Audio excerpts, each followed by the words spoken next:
any great Chicago community area, what comes to mind? Is it an open, vibrant public space? Is it a local cultural institution where you can learn a new language? Maybe it's a school where you can learn how to play a new instrument by yourself or with others. Lincoln Square is just that type of community. I'm out here with you today 7.5 miles north and west of the Loop to tell you a little bit about what makes this community so special. It's its German heritage, its Swiss heritage, and the folks who have arrived over the last century and a half to make it such a dynamic community. Next, we're going to talk a little bit about the Kempf Plaza and the Lombard lamp.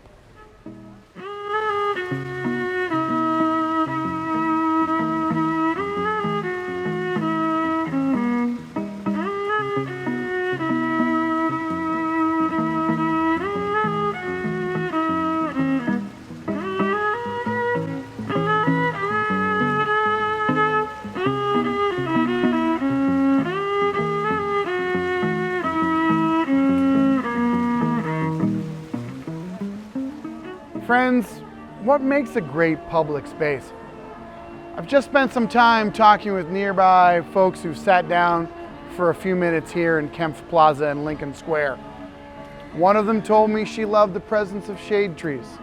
Another person mentioned that she loved the fact that you could sit outside and eat at Cafe Salle Marie. These are a couple of the hallmarks of any great public space, and Lincoln Square is so fortunate to have this remarkable place. We find shade trees. We find many benches. We're also lucky to find other tremendous facilities. A small raised platform where you can have musical concerts or other gatherings. It truly is a remarkable public space. You might come here, take a visit, bring some friends, have some food. These are places that are very special in any community. There's of course one other detail I haven't mentioned yet, and I'd like to tell you about it. I'm standing in front of the celebrated Lombard lamp, and it really brings together two different countries, two different traditions in one place. Interestingly enough, it is modeled on a series of famous lamps in Hamburg, Germany. Designed by the sculptor Karl Borner, the lamp was placed here in 1979 as a gift. It remains a centerpiece of this plaza and a place you want to stop by and reflect upon when you come and visit. Next, we're going to walk down Lincoln Avenue to talk about the Conrad Sulzer Regional Library.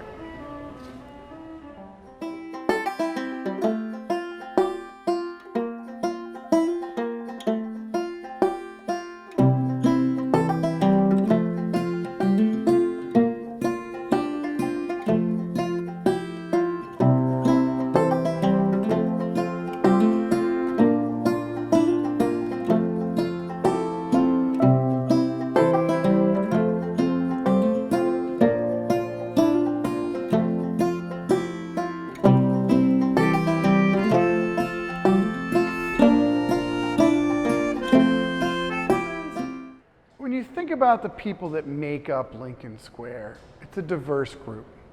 Early in the community's history, you might find people from Germany, Luxembourg, and other regions of the world. You might be surprised to learn that the Conrad Sulzer Regional Library is named after one of those early immigrants. And not surprisingly, it is a Swiss man named Conrad Sulzer. I'm standing in front of his portrait right here in the Sulzer Regional Library, and his story is an interesting one that is part of the important stories told by Chicago's new arrivals. He was a truck farmer. Celery, fruits, vegetables, flowers, and he settled in this area where the library is now. His farms extended into what we would now call Ravenswood, and he was a prominent citizen who spoke highly of the community. We'd also know him now as a booster. He promoted the region, he promoted the community, and he promoted the city of Chicago. Next to his portrait here is a very telling quote, which I'd like to read to you now. In writing to a friend back in Switzerland in the month of May 1851, he had these words to say: "Chicago is now a large city with a harbor, which is constantly crowded with ships and steamboats, and the city is destined to become, on account of its position, the most important commercial city of the interior. Conrad Sulzer was more right then than he possibly could have known. Friends, next we're going to walk north on Lincoln Avenue to the Old Town School of Folk Music and talk about their mission and their work.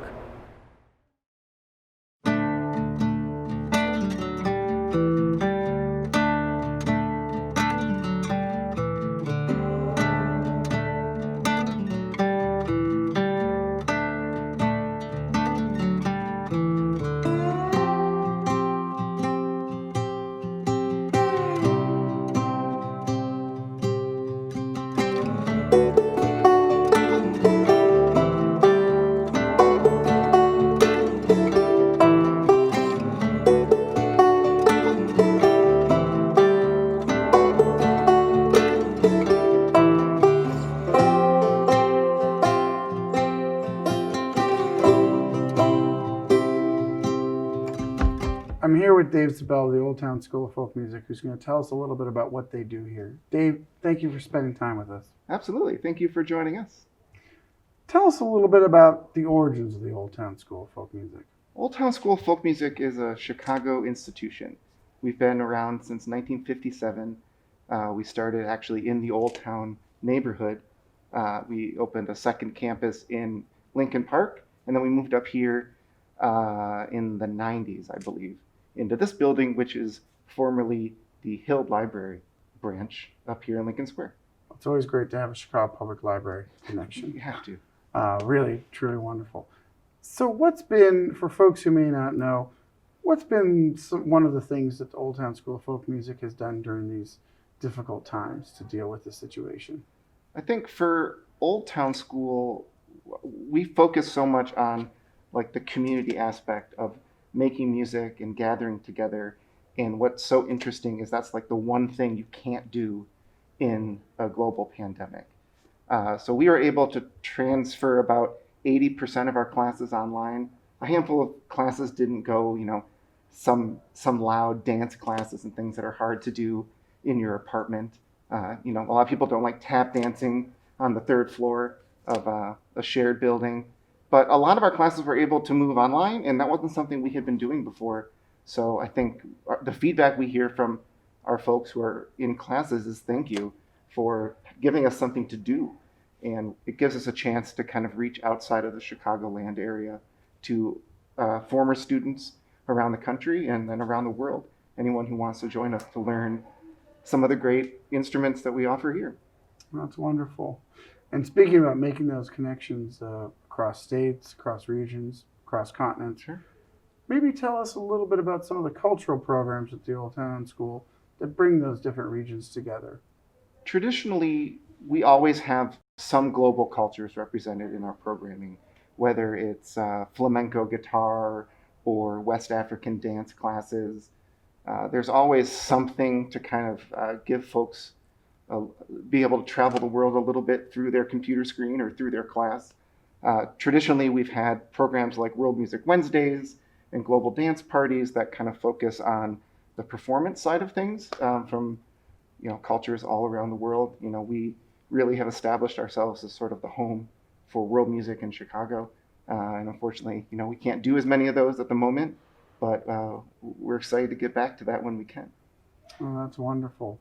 Maybe tell folks who've never been to an Old Town School concert or performance, do you have a couple favorites of the last couple of years that you could tell us a little bit about? Yeah, there's always so many great shows here. I think part of what people appreciate, and again, which is so different in a pandemic situation, is the hall. The concert hall sounds great. We've got a really great room for listening, but you got to be pretty close to people, and you can't do that during this experience. Some of my favorite shows here, Steve Martin and the Steep Canyon Rangers played for one of our galas, and that was a really special experience.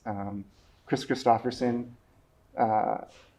played one of our galas as well.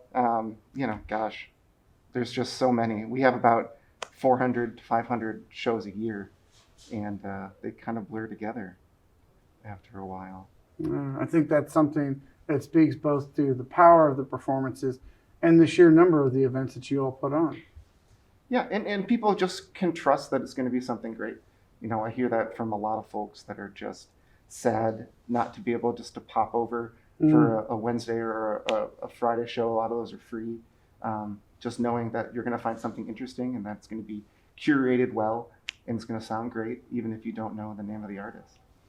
That's really wonderful, and we hope to get back to that place in the future. Right. Thank you so much for taking the time to talk with us. And friends, you'll want to check out what the Old Town School of Folk Music is doing online. Maybe think about one of their classes. And thank you again. Yeah. We look Come forward join to us for a class. We'd love to have you, or invite your friends from around the country to join up for a 90-minute group class. I think you would enjoy it. Wonderful. Thank you for spending some time with us. Thanks for coming by. Yeah, thank you, Dave. Friends, next we're going to walk north and stop by the DANK Haus German American Cultural Center.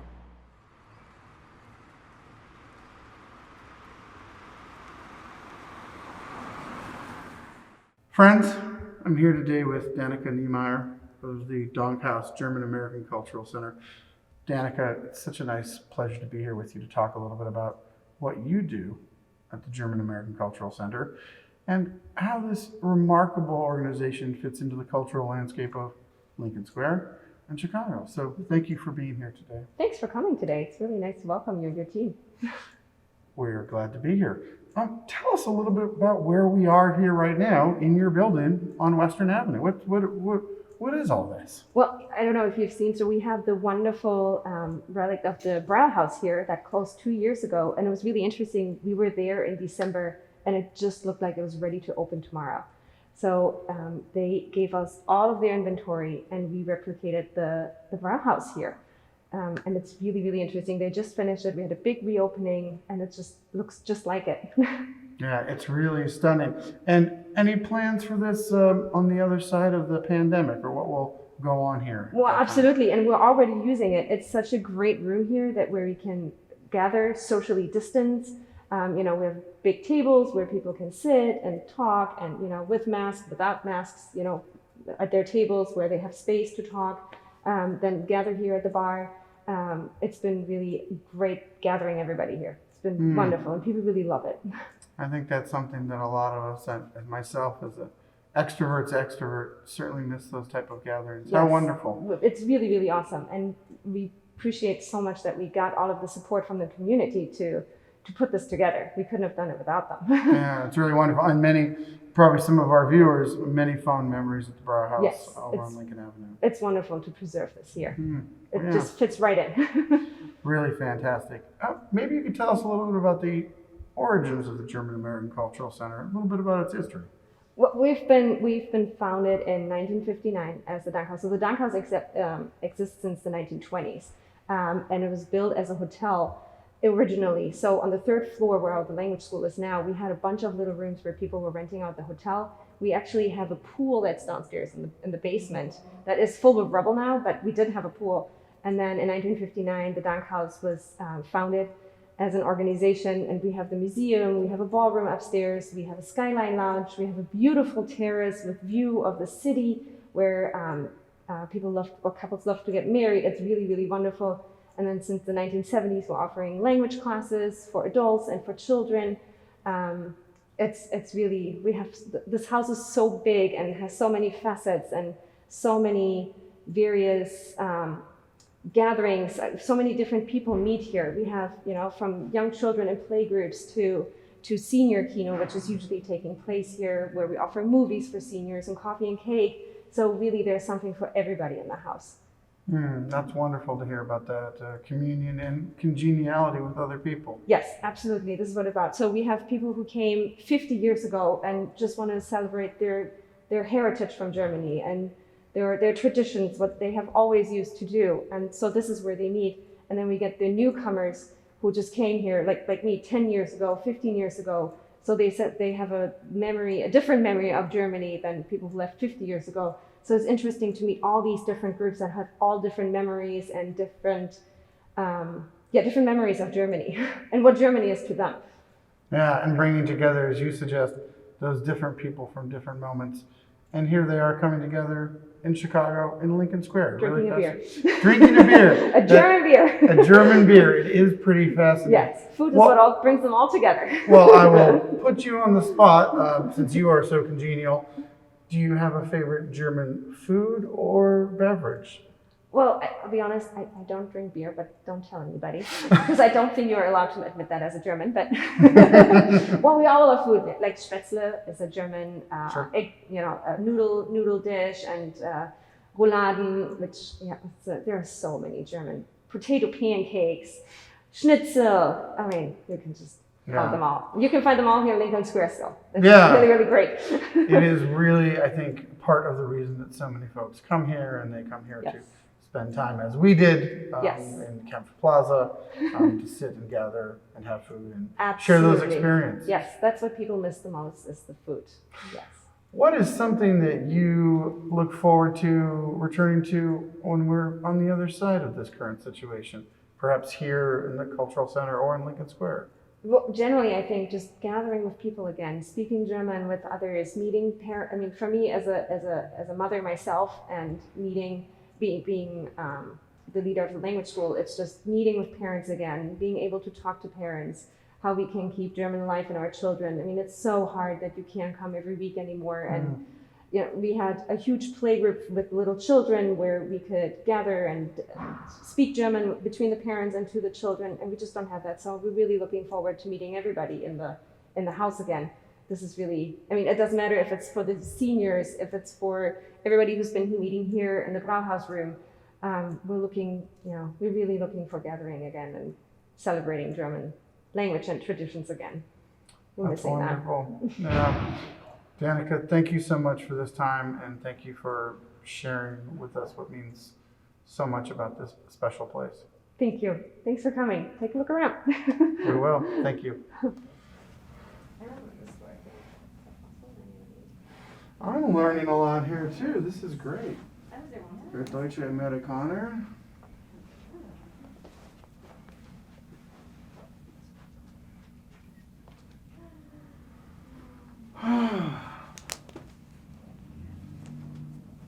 Wow, this is fantastic. Menu from the Golden Ox. I remember going there before they closed. Huh, that's wonderful stuff. And a celebration of 150 barrels of beer. Wonderful. It's 149 too many for myself, but that's really, Heidelberg, the city seal. Look at that. Really fascinating. And they really do a good job telling like the history of how Ravenswood, the German heritage here. It's really great. Right, yeah.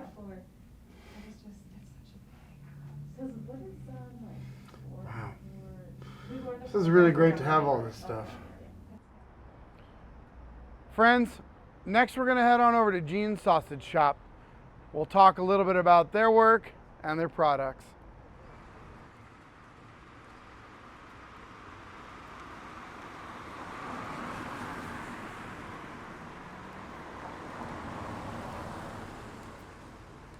I'm here with Derek Luszcz of the Gene's Sausage Shop here in Lincoln Square. Derek, we're so thankful you had time for us today. And tell us, for folks who may have never been to Gene's Sausage, tell us a little bit about the history of the store. Well, thanks for having me also. Gene's Sausage Shop was started by my father and his brother, my uncle, back in 1972 on Roscoe here in Chicago. We started off as a predominant butcher shop where you can get fresh cuts of meat. They actually had a live hen house in the back where you can get not live chickens, but probably still warm chickens. They started back in 1972, my father and my uncle. In 1980, my father decided to open up his own store over on Belmont Avenue, that's where Gene's Sausage Shop by name started. We are coming up on 48 years here. At the location on Belmont Avenue, we expanded from just being a butcher shop to actually being an importer of foods from Europe. Beers, liquors, candies, chocolates. We specialize in making sausages. I mean, that's kind of what we do and what we continue to do today. We make 40 different varieties of handmade sausages, both fresh and smoked. What sets us apart from everybody else is that we don't put any preservatives in any of our sausages. The smoking process will give it a preservative. The fresh ones we sell and we make in small batches so that as they go, we make new ones. And we continue to do that today here in Lincoln Square. That's wonderful. Derek, tell us a little bit about your two favorite types of sausage. Well, the two that I like the best is our Alpine sausage, which is a double smoked, double garlic kielbasa, which in Polish it means sausage. This is an example of the kielbasa that we make here in house. They're all smoked here with cherry wood and mesquite chips. My second favorite would be our cabanos, which is a pork loin sausage, also smoked, but very crispy and nice and chewy. Wonderful. Well, thank you, Derek. Two of the great sausages that they have here at Gene's Sausage. Oh, wonderful. One of the things we've been talking about throughout this series is the change in the neighborhoods and the response from local businesses and organizations. What's something you've noticed that's different at Gene's from the time you started? Well, I think, when my father started, back in 1972 and in 1980 moving to Belmont Avenue, is then me and my sister moved here in 2009 to Lincoln Square. Lincoln Square's history is of being a German area, and that has changed over the years. It continues to be a predominantly German area, and we've kind of adapted because our heritage is Polish. But we've adapted ourselves to making different German sausages as well as Polish sausages. When we were first, deciding on our new location, the area was really looking for a company to be a family-friendly company, or a company that's, from Chicago, instead of some big box store coming in and opening up. And sort of we took that to heart and opened up Gene's here, where we simultaneously ran the Belmont store as well as here in Lincoln Square. That's wonderful.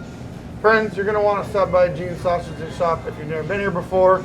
And if you've been here before, you know about all the wonderful products I have. So thank you so much for spending time with us today, Derek. Thank you. Friends, as I look north from Gene's Sausage Shop here in Lincoln Square, I see before me a Greek restaurant, a spirited tasting room, a savory spice shop, and one of Chicago's great toy stores. Lincoln Square is, of course, the sum of its businesses, its residents, its wonderful public places, and much more. We've only really seen a few of those things today, so you'll want to come and explore for yourself. Walk Lincoln Avenue, stroll down Western Avenue, maybe strike up a conversation, walk inside a business, and maybe just sit for a while at Kempf Plaza. In keeping with the tradition I started on the first tour in this series, I like to write a little haiku that celebrates some of what we've seen and done today. Look out, Hamburg lamp. Down the way, mandolins sway. And oh yes, sausage.